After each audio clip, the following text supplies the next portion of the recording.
여러분, 인류의 역사를 통째로 바꿀지도 모를 새로운 기계가 나타났습니다. 이게 과연 우리에게 엄청난 기회가 될까요? 아니면 끔찍한 재앙이 될까요? 오늘 양자 컴퓨터의 모든 것 한번 제대로 파헤쳐 보겠습니다. 네, 바로 이겁니다. 이게 바로 양자 컴퓨터인데요. 꼭 무슨 SF 영화에 나오는 소품 같죠? 하지만 이게 바로 인류의 계산 능력을 완전히 다른 차원으로 끌어올릴 바로 그 기술의 심장부입니다. 그리고 이게 더 이상 무슨 먼 미래의 얘기가 아니라는 증거가 바로 여기 있습니다. 한번 보세요. 최근 1년 동안 주요 양자 컴퓨팅 관련 주식들이 그야말로 폭등을 했어요. 시장은 이미 이 기술이 가진 엄청난 잠재력을 알아보고 정말 막대한 돈을 쏟아붓고 있다는 거죠. 자, 그럼 도대체 이 새로운 컴퓨터, 양자 컴퓨터라는 게 뭔지부터 한번 차근차근 살펴보겠습니다. 아주 간단히 말해서 양자 컴퓨터는요, 작동하는 원리 자체가 완전히 다릅니다. 우리가 지금 쓰는 컴퓨터는 0 아니면 1, 둘 중 하나만 처리하잖아요. 그런데 양자 컴퓨터는 양자역학이라는 아주 독특한 물리 법칙을 써서 0과 1의 상태를 동시에 계산할 수가 있어요. 바로 이 작은 차이 때문에 슈퍼컴퓨터가 수백 년, 수천 년 걸려서 풀어야 할 문제를 단 몇 초 만에 해치울 수 있는 그런 엄청난 잠재력을 갖게 된 겁니다. 이게 바로 그 어마어마한 속도를 보여주는 대표적인 사례죠. 구글이 뭐라고 발표했냐면 당시 세계 최고 성능의 슈퍼컴퓨터가 무려 10,000년은 걸려야 풀 수 있는 문제를 자기네 양자 컴퓨터로 단 200초 만에 풀어버렸다고 한 겁니다. 이건 뭐 계산 속도의 차원이 우리가 상상하던 수준을 아득히 뛰어넘어 버린 거죠. 그런데 말이죠. 이렇게 강력한 계산 능력이 과연 인류에게 장밋빛 미래만 가져다 줄까요? 바로 여기서부터 문제가 시작됩니다. 이 엄청난 힘은요, 세상의 모든 문을 열 수 있는 마스터 키가 될 수도 있거든요. 사실 우리가 매일같이 인터넷 뱅킹을 하고 친구랑 메시지를 주고받고 또 온라인 쇼핑을 안전하게 할 수 있는 건 전부 공개키 암호라는 아주 튼튼한 방패 덕분입니다. 이 방패가 우리의 모든 디지털 정보를 안전하게 지켜주고 있는 거죠. 그렇다면 이 강력한 방패의 핵심은 대체 뭘까요? 그건 바로 아주 어려운 수학 문제입니다.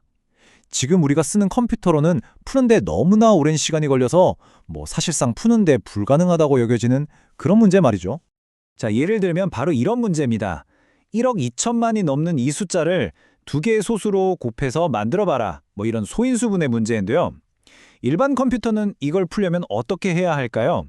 그냥 가능한 모든 조합을 하나씩 다 넣어보는 아주 무식한 방법을 쓸 수밖에 없어요.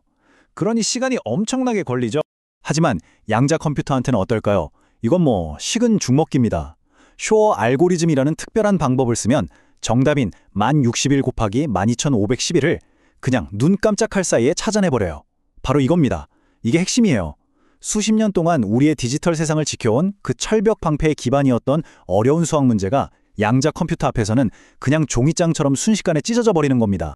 아니, 양자 컴퓨터 그거 아직 먼 미래 얘기 아니야? 라고 생각하실 수도 있습니다. 하지만요, 그 위협은 미래가 아니라 바로 지금 우리 현실의 문제입니다. 바로 HNDL이라는 공격 대문인데요. 이게 뭐냐면 Harvest Now, Decrypt Later. 지금 수집하고 나중에 해독하라는 뜻입니다. 해커들이 지금 당장은 못 풀어요. 하지만 암호화된 중요한 정보들 있죠? 국가 기밀이나 기업의 핵심 기술, 아니면 우리 개인 금융 정보 같은 것들을 일단 싹 긁어 모아서 디지털 창고에 차곡차곡 쌓아두는 겁니다.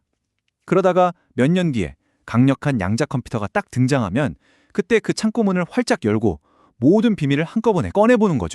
이 도표를 보시면 시간과의 싸움이 얼마나 긴박한지 바로 와닿으실 겁니다. 자, 한번 예를 들어 볼게요. 앞으로 10년 동안은 꼭 비밀로 지켜져야 하는 중요한 데이터가 있다고 칩시다. 이게 바로 1단계, 데이터의 유통기한이죠. 그런데 우리가 양자 컴퓨터에 대비한 새로운 암호 시스템으로 전부 바꾸는데 3년이 걸린다고 해봐요. 이게 2단계, 전환기간입니다. 그리고 전문가들이 예측하기를 한 5년 뒤면 현재 암호를 깨부술 수 있는 양자 컴퓨터가 등장할 것 같대요. 이게 3단계, 양자 위협 시점이죠. 자, 그럼 어떻게 될까요? 전환의 3년, 양자 컴퓨터 등장까지 5년, 합치면 8년이죠.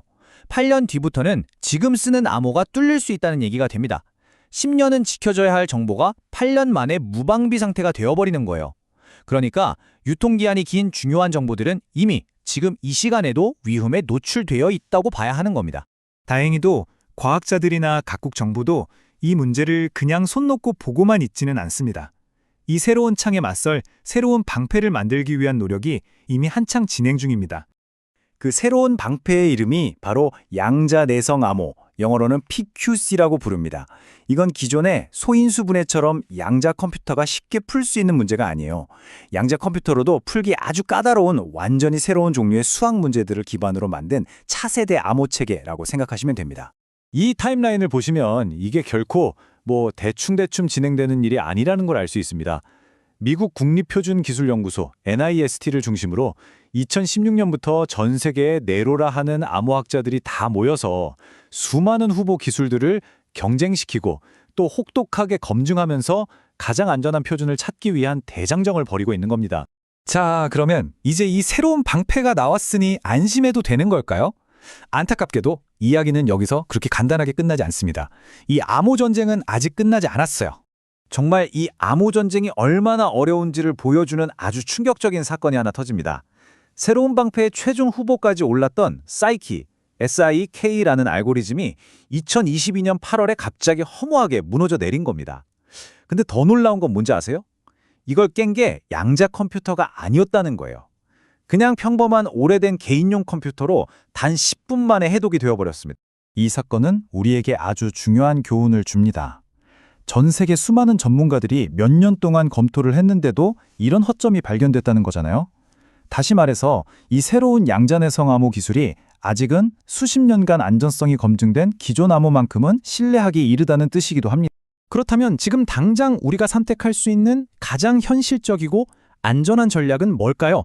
전문가들은 바로 하이브리드 방식을 이야기합니다. 오래된 방패와 새로운 방패를 함께 드는 아주 현명한 전략이죠. 원리는 아주 간단하고 명쾌합니다. 자물쇠를 하나가 아니라 두 개를 거는 거예요. 우리가 쓰던 기존 암호랑 새로운 양자내성 암호를 동시에 사용하는 겁니다. 이렇게 하면 해커는 두 개의 자물쇠를 전부 다 풀어야만 문을 열 수 있겠죠. 만약 나중에 혹시라도 우리가 아직 모르는 양자내성 암호의 약점이 발견되더라도 기존 암호가 1차 방패 역할을 해줄 거고요. 반대로 먼 미래에 양자 컴퓨터가 등장해서 기존 암호를 깨더라도 새로운 양자내성 암호가 데이터를 끝까지 지켜주는 겁니다. 그야말로 완벽한 이중 안전장치인 셈이죠. 인류의 역사를 돌아보면 언제나 가장 날카로운 창과 가장 튼튼한 방패의 싸움이었습니다. 우리는 지금 양자 컴퓨터라는 역사상 가장 강력한 창의 등장을 목격하고 있습니다. 그리고 그에 맞서 양자내성 암호라는 새로운 방패를 필사적으로 만들고 있죠.